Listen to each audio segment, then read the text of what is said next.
Hi, my name is Rachel. Welcome back to another YouTube video. In today's video, I'm going to be comparing my strength at 8 months pregnant versus now at 8 months postpartum. And I'll make another video once I'm 9 months postpartum where I compare my 9 months pregnant self to 9 months postpartum, because you can lift pretty much my strength from 8 months pregnant versus 9 months pregnant was exactly the same. I kept it a little bit more in the tank, but pretty much all the way up until you're physically pushing out your baby, you can be moving your body.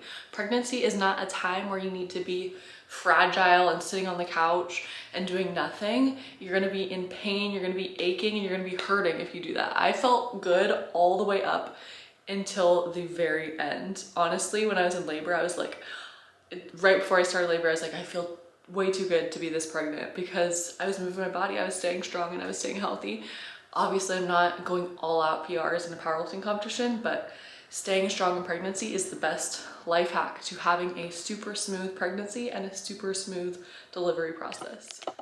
So starting with deadlifts at 8 months pregnant. So this is where I started to modify my position. At 28 weeks pregnant, that was the last time that I pulled conventional deadlifts off the ground. And even though I would still have been able to pull off the ground, it just wouldn't be the most comfortable thing in the world. So I started to elevate my deadlifts to the equivalent of a bumper plate underneath each side of the barbell. This was a powerlifting gym, so I had 4 mats on each side, and then by 40 weeks pregnant, I believe I had 6 mats underneath each side just to make it more comfortable as my belly got even bigger. But even though I was elevating my deadlifts, still pretty decent range of motion, and I was able to work up to 3 reps at 295 pounds at about 32 weeks pregnant here, which is the beginning of my 8th month of pregnancy. And then I also started training sumo deadlifts while I was pregnant, and I hate sumo deadlifts. Although during pregnancy, it actually felt really, really good. I found it easy to engage the pelvic floor where you're doing the contraction and relaxation, contraction on the exertion and relaxation on the easy eccentric portion of the movement. But even though I was doing the full range of motion, I didn't have to elevate them because it was sumo stance, I still wasn't pushing them just because I'm not a sumo puller, and I was doing them as a back off accessory movement more than an actual primary movement where I'm trying to push more weight. But it still felt pretty good to be able to work in deadlifts, and I was able to pull deadlifts all the way up until 40 weeks pregnant, so everything felt pretty good. And then flashing it forward to present day, this is 8 months postpartum, week 3 of my peaking blocks. You'll see me warming up for top single at 320 pounds. We had 275, 290, 305, and then 320. I mentioned in a previous video that I'm having some back issues. I haven't been having pain while I'm actually pulling because I'm pulling more rigidly and cautiously. I try to combine the words rigid and cautious at the same time, but I'm doing what I can to make sure that I'm showing up healthy, but for now I'm just having to work around. I actually tweaked my back from overstretching. It's never from actually lifting, which is always the most annoying thing. And my deadlifts were super solid in the off season, so a little stressful, but we persevere. These were my back offs, 3 sets of 3 at 290. So, basically the same weight that I was doing at 8 months pregnant, but I was doing them elevated, and obviously it's a lot easier to pull off of a little elevation because it takes off that hard off the ground portion of the movement. And then doing RDLs, that is a luxury that I was not able to do at 8 months pregnant because the belly was getting in the way and I wasn't able to reach down that low at that point. And bench was also a lift that I did have to modify pretty drastically at this very initial start of pregnancy, just because I didn't want to have a super major drastic powerlifting arch while I was pregnant. Some people still bench with their pregnancy arch and they don't have any issues, but I just felt like I wanted to have, more of a flat back position and just retracting my shoulder blades the bare minimum amount just to have the lat engagement on the descent. I didn't want to have any sort of crazy arch, and I also didn't want to have any touch point on my stomach, even though again I still see a lot of people when they're pregnant, they do bench with the touch point at the very top of their stomach, just underneath their chest. But I just wanted to minimize any sort of straining, just make it feel as natural and comfortable as possible. And I was able to bench normally all the way up until past my due date, which was good.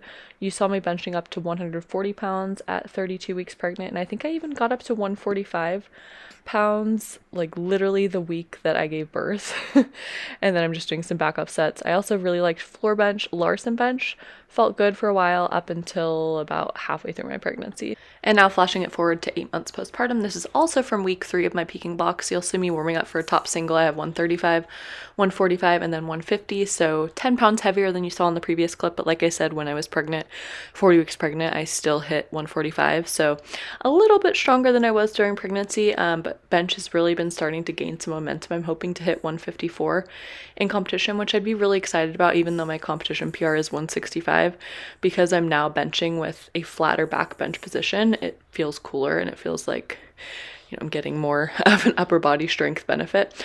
No hate against people who have really extreme powerlifting arches, because I used to have one that was a lot bigger. Yeah.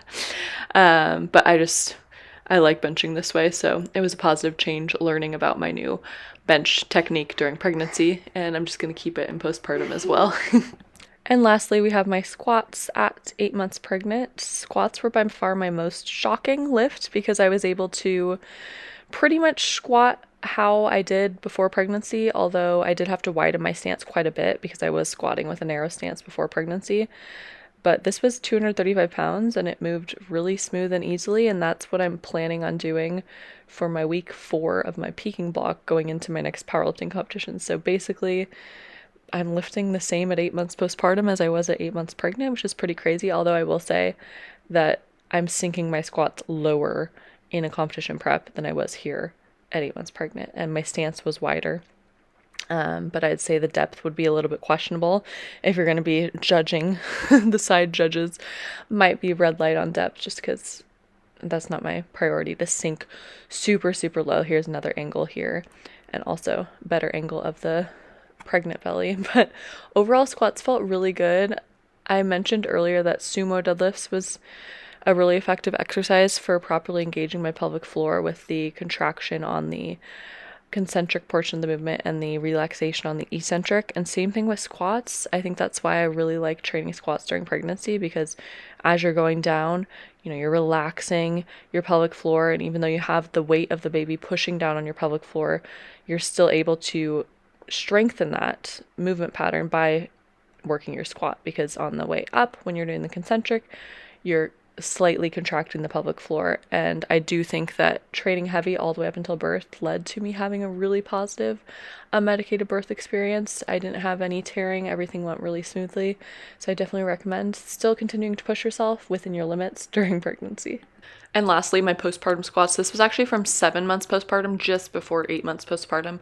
I was working pause squats last training block just so I could get to feel where the bottom of my squat needs to be to clear the 90 degrees slightly. So moving pause squats really, really smoothly was the goal for the last training block. And then this was my week 3 where I did 225 and then 230 pounds on squats.